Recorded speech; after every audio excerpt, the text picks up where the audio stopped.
Sir तो इस पे तो ये सवाल बनता है कि जो हमारी रेंटल रिटर्न इन्वेस्टमेंट है कि क्या इंटरेस्ट में तो नहीं आता ये सब कुछ? जी बिल्कुल, ये क्वेश्चन बहुत दफ़ा हमसे कहा जाता है, पूछा जाता है। देखिए, मैं जो मेरा नॉलेज है, जो मैंने पूछा है उलमा से, या जो मेरी डिस्कशन हुई है, मैं उसमें अपना जवाब दूंगा। ये अच्छे से किसी का कन्फ्लिक्ट भी हो सकता है, किसी का इख्तलाफ भी हो सकता है, ठीक है। इसमें हर बंदे का अपना पर्सपेक्टिव है। सबसे पहले मैं आपको बताऊं कि रेंट क्या होता है और इंटरेस्ट क्या होता है। इन दोनों को हमें समझना पड़ेगा। रेंट वो चीज़ है जो फिजिकल शेप में कोई चीज़ हो, जैसे गाड़ी है, जो एक प्रॉपर्टी है, एक रूम है, अपार्टमेंट है, घर है, उस पे जो फिक्स आपको रिटर्न मिलता है उसको रेंट कहते हैं। आप वो रेंट की फॉर्म में, उसको नए में वो रेंट है। और जो पैसे के ऊपर पैसा मिलता है, सपोज करें आपने 10 मिलियन रुपीज़ आपने बैंक में डिपॉजिट कराए हैं, उस पर आपको जो फिक्स रिटर्न मिलता है उसको हम इंटरेस्ट कहते हैं, सूद भी कहा जाता है। तो ये दो डिफरेंट चीज़ें। सबसे पहले तो इनको कैटेगरीज को डिफरेंट करना पड़ेगा। आज अगर आपका इस्लामाबाद में एक प्रॉपर्टी रेंट पे लगी हुई हो, एक अपार्टमेंट आपका लगा हो ब्लू एरिया में, उसका महीने का अगर वो सपोज करें 1 करोड़ का है और 1 लाख फिक्स आ रहा हो, तो उसमें कोई आई नहीं। अच्छा, रीज़न क्या है? उसकी कीमत हर टाइम ऊपर या नीचे हो रही है मार्केट के हिसाब से। हमारी जो प्रॉपर्टीज़ हैं, मैं अगेन आपको एग्जांपल दूंगा। हमारा एक कॉटेज है, सपोज करें उसकी प्राइस है 1 करोड़, और सपोज करें हम उस पर 1% रेंट दे रहे हैं जो कि 1 लाख है। 1 महीने बाद उसकी सपोज करें कीमत 1 करोड़ 25 हो जाती है। वो फिर 1% नहीं हुआ, वो परसेंटेज थोड़ी कम हो गई, 0.8 हो गई या जो भी हो गई। तो एक तो इसका फिक्स नहीं रहा। ये मार्केट के हिसाब से उसमें फ्लक्चुएट हो रहा है, कीमत भी फ्लक्चुएट हो रही है। हो सकता है कभी कभी कम भी हो जाती है, मार्केट में डिमांड कम होती है तो प्राइस कम भी हो जाती है, रीसेल कम हो जाती है। लेकिन मोस्ट ऑफ द टाइम कीमत बढ़ रही होती है, क्योंकि हमारा इन्फ्लेशन है, कीमत बढ़ रही होती है। तो आपने सपोज करें 1 करोड़ पे एक हमसे अपार्टमेंट लिया था, जो कि फिजिकल मौजूद होना चाहिए। देखिए, रेंट के लिए ज़रूरी है कि फिजिकल चीज़ मौजूद हो, उसकी शक्ल हो, उसका छत डला हो, सादे लफ्ज़ों में उसका छत डला हो, ठीक है। एक विला है या कॉटेज, उसका छत डला होना चाहिए।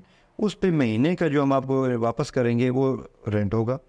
और अगर हम आपसे कैश ले लें, हम कहेंगे 1 करोड़ रुपये लिया, 1 करोड़ वापस करेंगे आपको, और इस पे हर महीने 1 लाख दो, वो सूद है। वो फिक्स हो गया ना। बिल्कुल। हम भी बाउंड है, आप भी बाउंड है, उसमें दोनों पार्टियां बाउंड हो गई कि हमने 1 करोड़ ही आपको वापस करना है। जबकि हम जो प्रॉपर्टी आपको जो रेंट दे रहे हैं, जो ऑफर कर रहे हैं, उसमें आपसे फिक्स नहीं कर रहे। हम आपसे कह रहे हैं कि 1 ईयर के लिए आपको रेंट से हमने आपकी प्रॉपर्टी ये ऑलरेडी एग्जिस्ट कर रही है। जिस दिन उसका छत डाल गया उस दिन हमने आपका रेंट स्टार्ट किया, और अब हमने कहा जी हम आपको हर महीने 1% रेंट देंगे, या जो भी हमारी परसेंटेज तय होती है वो परसेंटेज देंगे। कीमत हमने डिसाइड की, कीमत उसकी कल 2 करोड़ भी हो सकती है, 1.5 भी हो सकती है, 75 लाख भी हो सकती है, ठीक है। और हमने आपको कीमत का ये प्रॉमिस नहीं है कि हम उस टाइम वापस कर देंगे। हो सकता है आपने 1 करोड़ लगाया, आपको कल 2 करोड़ मिल जाए, आप मार्केट में सेल कर दें, देखें ना वो कंप्लीट हो जाएगा ना। अभी तो बिल्कुल अंडर कंस्ट्रक्शन है, आपके साथ में ऊपर ही जाना है। तो इसलिए ये बिल्कुल क्लियर क्वेश्चन है, इसमें कोई वो चीज़ नहीं है। ये कन्फ्यूजन कहाँ से आई है? ये कन्फ्यूजन तब आई है जब कुछ डेवलपर ने हवा में प्रॉपर्टीज़ जो भी नहीं बनी थी उन पर रेंट देना शुरू किया, तो लोगों ने कहा ये तो सूद है, तो ऑफकोर्स वो सूद है।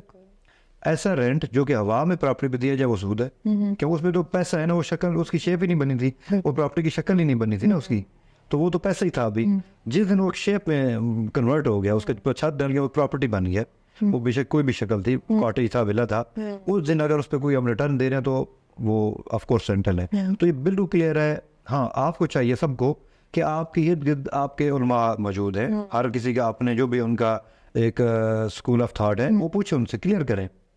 जिसको वो समझ आती है वो हमारे से इन्वेस्ट कर दे, जिसको कन्फ्यूजन है तो ज़ाहिर है हमारे लिए बेस्ट, हमारे लिए जो मोस्ट प्रायोरिटी हमारा रिलीजन है, हमारे अल्लाह ताला को तो हम नाराज़ नहीं कर सकते कभी भी।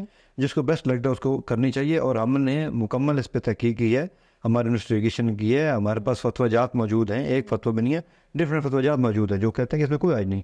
शर्त अगेन मैं कहूँगा, मैं थर्ड टाइम रिपीट कर रहा हूँ कि उसको फिजिकल मौजूद होना चाहिए, हवा में नहीं होना चाहिए। तो ये क्लैरिटी है।